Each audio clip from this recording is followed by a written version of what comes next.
कपड़े चाहे अच्छे पहन लो, चेहरा अच्छे से साफ कर लो, बाल पूरे सेट कर लो, लेकिन वर्ड्स में जो जादू है ना वो और किसी चीज में नहीं होता। आपके वर्ड्स आपका काम बना भी सकते हैं और बिगाड़ भी सकते हैं। आपके वर्ड्स किसी को आपके करीब ला सकते हैं, आपसे दूर कर सकते हैं। आप आज इस वर्ड्स की पावर को और ज्यादा समझोगे, क्योंकि मैं आपको बताने वाला हूं 5 ऐसे वर्ड्स जो कुछ भी करवा सकते हैं। दोस्तों, हमारा जो दिमाग है ना वो हर इफेक्ट के पीछे कॉज जानना चाहता है, मतलब हर चीज के पीछे कारण जानना चाहता है। अगर हमारा दिमाग ऐसे चलता है तो दूसरों का दिमाग भी तो ऐसे ही चलता है। ये ह्यूमन ब्रेन है कि हमें हर चीज का कारण चाहिए। ऐसे में ये वर्ड्स बिकॉज या क्योंकि इनका बहुत गहरा और बहुत इंस्टेंट असर पड़ता है दूसरे के दिमाग में। फॉर एग्जाम्पल, आप लाइन में खड़े और आपके आगे कोई खड़ा है और आप कहते हैं भाई साहब क्या आप मुझे आगे जाने दोगे? उसका रिएक्शन होगा नहीं, मैं 10 मिनट से खड़ा हूं, तेरे को क्यों आगे जाने दूं? पर अगर आप कहते हो भाई साहब मुझे आगे जाने दो क्योंकि मेरी फ्लाइट मिस हो रही है, अब ऐसे में चाहे अगले के माइंड में डाउट हो तब भी आपके आगे जाने के चांसेस ज्यादा बढ़ जाते हैं, क्योंकि लोग वो बिलीव करते हैं जो वो करना चाहते हैं, ना कि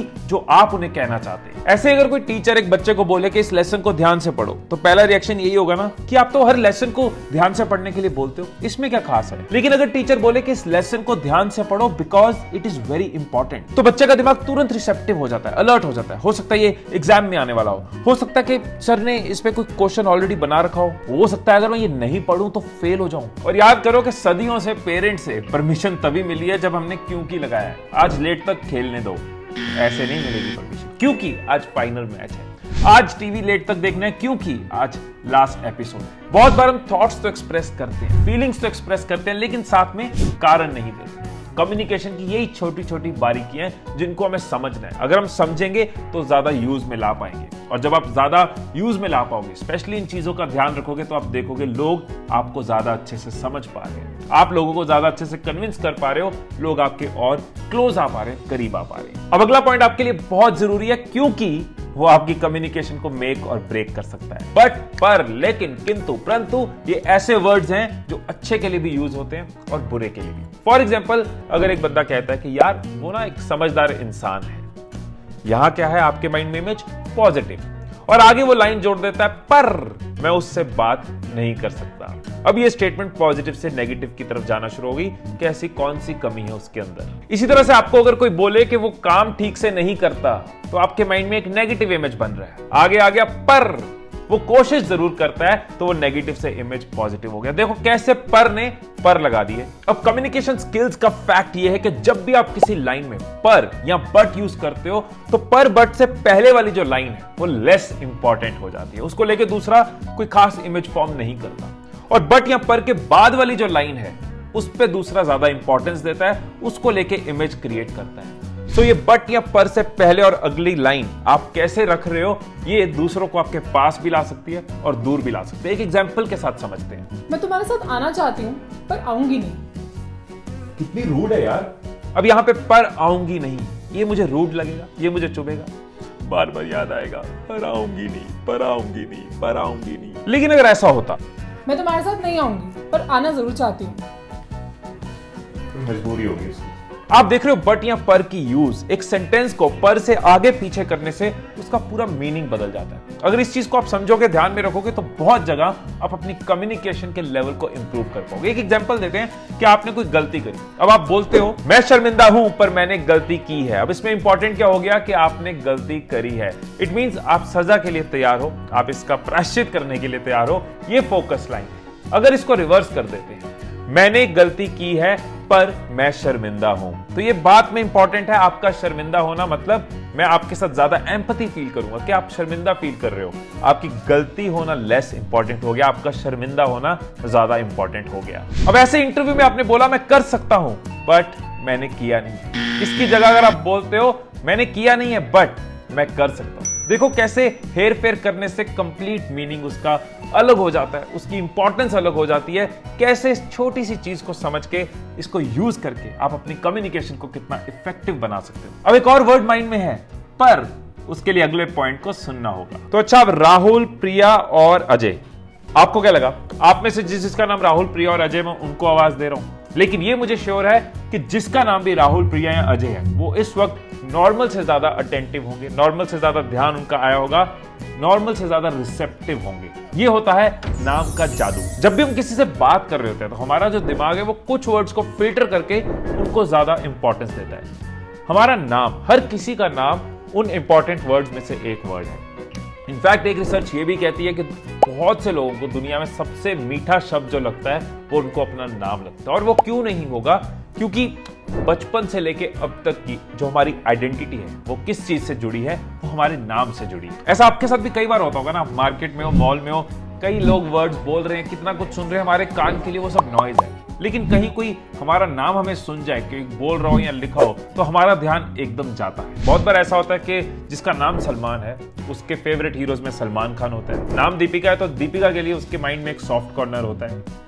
सच ये भी है कि कुछ साल पहले हिमेश का गाना और हिमेश की मूवी कोई और देखे ना देखे, मैं जरूर देखता था। मुझे लगता था मेरे नाम से कुछ मिलता जुलता नाम है। तो यहाँ पे अगर कम्युनिकेशन के प्रोसेस की बात करूं तो नाम बहुत मैजिकल चीज है। जब आप किसी से बात करते हुए उनका नाम फ्रीक्वेंटली लेते हो, कई बार लेते हो, तो आप ये शो करते हो कि तू मेरे लिए इंपॉर्टेंट है, I care for you, I appreciate you, मेरा फोकस है तेरी आइडेंटिटी पे, तेरे ऊपर। तो ओवरऑल आपकी कन्वर्सेशन की पॉजिटिव वैल्यू बढ़ेगी। हेलो, हाँ यार तेरी बुक चाहिए, ठीक है मैं आके ले जाऊंगा, थैंक यू भाई, ओके। या फिर हेलो साहिल, तेरी बुक चाहिए थी 2-3 दिन के लिए, ठीक है मैं आके ले जाऊंगा, थैंक यू भाई, ओके साहिल। अब यहाँ पे जो मेरे कम्युनिकेशन का इंपैक्ट है साहिल के ऊपर वो कम रहता अगर मैं उसका नाम न लेता। इसी तरह से आप किसी को मना रहे हो, किसी को अपनी बात पे यकीन दिला रहे हो, नाम जरूर लो। मैं सच बोल रहा हूँ गुंजन, मैं सच बोल रहा हूँ। सो इस छोटी सी टिप को याद रखना, अब दूसरे को ज्यादा वैल्यू, ज्यादा रिस्पेक्ट डिलीवर कर पाओगे। हाँ, ओवर यूज मत करना। अब ये नहीं कि अच्छा मैं तो बिजनेस में हूं, कस्टमर का नाम इतना ज्यादा लूंगा कि कस्टमर खुश हो जाएगा, ज्यादा रेवेन्यू आ जाएगा। एक छोटी सी चीज है, शुरुआत में नाम लो, क्लोजिंग में नाम लो, ओवर यूज मत करो। जब बार बार नाम लेते हो तो उस चीज की वैल्यू नहीं रहती, वो नजर आ जाता है कि आप आर्टिफिशियल हो रहे हो, उसकी इंपॉर्टेंस नहीं रहेगी। लेकिन शुरुआत में नाम लेते हो, एंड में नाम लेते हो, तो एक अच्छा स्टार्टिंग इंप्रेशन, अच्छा क्लोजिंग इंप्रेशन आपको आपके रिलेशंस को बेटर बनाता है। अब अगले पॉइंट पे जाने से पहले आप में से जिसका नाम राहुल, प्रिया या अजय है, कमेंट्स में जरूर बताना, वहां अटेंडेंस लगेगी। अच्छा, याद करो कि कभी आपने यूट्यूब पे कोई रैंडम वीडियो चलाई और वो 5-7 सेकंड तक वीडियो चली ही नहीं, तो आप क्या करोगे? आप उस वीडियो को बंद कर दोगे, क्योंकि वो वीडियो आपको अभी देखनी थी। जो चीज हमें अभी मिल सकती है वो हमारे लिए इंपॉर्टेंट होती है। अभी जो चीज हो सकती है उसके साथ हम अटैच्ड होते हैं। फ्यूचर की थॉट्स या फ्यूचर की चीजों के साथ उतनी इंपॉर्टेंस हमारी नहीं होती। हमें खुशी होती है अगर कोई चीज हमें अभी मिल जाए। That is the power of now. Communication में अगर किसी को किसी एक्शन के लिए कन्विंस करना हो, कोई चीज मनवानी हो, तो ये एक शब्द आपके बहुत काम आ सकता है। यहां पे मैं अपनी एग्जांपल देता हूं, दूं कि ना दूं, चलो देख लो आप भी। कहाँ हो? घर आओ। बस आ रहा हूं थोड़ी देर में। अभी आओ। अब ये जो वर्ड थे, अभी आओ, इस पे सारी बातचीत बंद। अब माइंड हो गया अलर्ट कि ऐसा क्या हुआ, अचानक क्या हुआ, कुछ गलती तो नहीं होगी मुझसे, खाना मिलेगा या नहीं मिलेगा, अब क्या होगा। This is the power of now. ऐसे किसी को मौके की नजाकत का एहसास दिलाना हो तो नाउ जरूरी है। आप खुद याद करो सेल्स में ये वर्ड कितना इंपॉर्टेंट होता है। 2 दुकानें, दोनों के बाहर बोर्ड लगा हुआ है। एक पे लिखा है बाय एट ₹499 और दूसरे पे लिखा है बाय नाउ एट ₹499। चांसेस है कि आप दूसरी शॉप पे जाएंगे क्योंकि आपको सेंस ऑफ अर्जेंसी फील होगी। अभी नहीं खरीदा तो कहीं कल तक ये सेल खत्म ना हो जाए या फिर ये प्रोडक्ट कोई और ना खरीद ले। आप जब किसी वेबसाइट पे जाते हो आपने नोटिस किया होगा क्लिक नहीं लिखा होता, क्लिक नाउ लिखा होता है। ई कॉमर्स वेबसाइट्स पे बाय की जगह बाय नाउ लिखा होता है। इसी तरह से सब्सक्राइब माय चैनल की जगह सब्सक्राइब माय चैनल नाउ।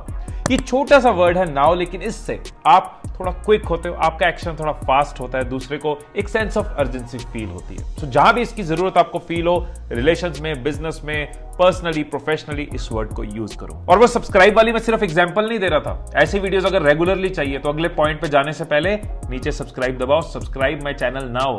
अब एक ऐसा वर्ड जो आपके कॉन्फिडेंस को बढ़ा भी सकता है और घटा भी सकता है, और वो वर्ड है इफ या फिर अगर। स्कूल की बात करें तो माइंड में आता था ना, यार हाथ खड़ा करूं अगर जवाब गलत हुआ तो। अब इसी को अगर हम चेंज कर दें, इसको नेगेटिव से पॉजिटिव कर दें, यार हाथ खड़ा करूं अगर जवाब सही हुआ तो। ये सोचते आपके माइंड से डर और फियर कम हो जाता है। ये तो एक सिंपल सी एग्जांपल थी, लेकिन इफ या अगर की अगर यूजेज देखनी है तो 3 सिचुएशंस है जहां पे आप इसको यूज कर सकते हो। एक सिचुएशन है वार्निंग, यार मैं ज्यादा बाहर ना ही जाऊं अगर कोरोना हो गया तो।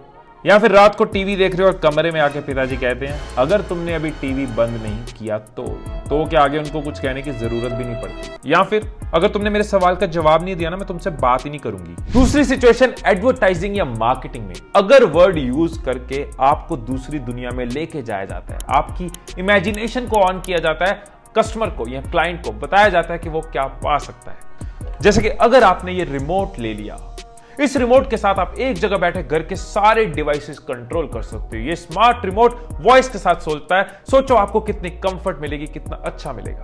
और डर भी दिया जाता है, अगर आपने ये रिमोट नहीं लिया तो आपको जिंदगी भर अलग अलग रिमोटों से काम करना पड़ेगा। कभी कोई रिमोट गुम गया, कभी कोई मिल नहीं रहा, आपकी जिंदगी में कितनी दुख तकलीफ होगी इस रिमोट के बिना। किसी को हिम्मत देनी हो, किसी को मोटिवेट करना हो, किसी को हौसला देना हो, तो अगर आपका सेंट्रल वर्ड बनता है, आपकी जिंदगी बदल जाएगी अगर आपने खुद को बदल लिया। हर सपना सच होगा अगर अपने सपनों के लिए मेहनत करोगे। खुद को ट्रेनिंग देते रहो अगर जिंदगी में आगे बढ़ते रहना है। सो कम्युनिकेशन स्किल्स में ये वर्ड की बहुत इंपॉर्टेंस है। आप अपने पर्सनल और प्रोफेशनल लाइफ में इसको कैसे यूज कर रहे हो, कैसे इंप्रूव कर सकते हो, इस पे जरूर ध्यान देना। अब एक रिमाइंडर मैं आपको दे दूं कि अगर आपको वीडियो इन्फ्लुएंसर बनना है तो नीचे एक मास्टर क्लास का लिंक है जिसके अंदर आपको डिटेल मिलेगी कैसे आप वीडियोप्रेन्योर कम्युनिटी का पार्ट बन सकते हो, कैसे वीडियो इन्फ्लुएंसिंग कम्युनिटी में आप जुड़ सकते हो। फिर मिलेंगे अगली वीडियो में, तब तक खुश रहिए, खुशियां बांटते रहिए। I love you all.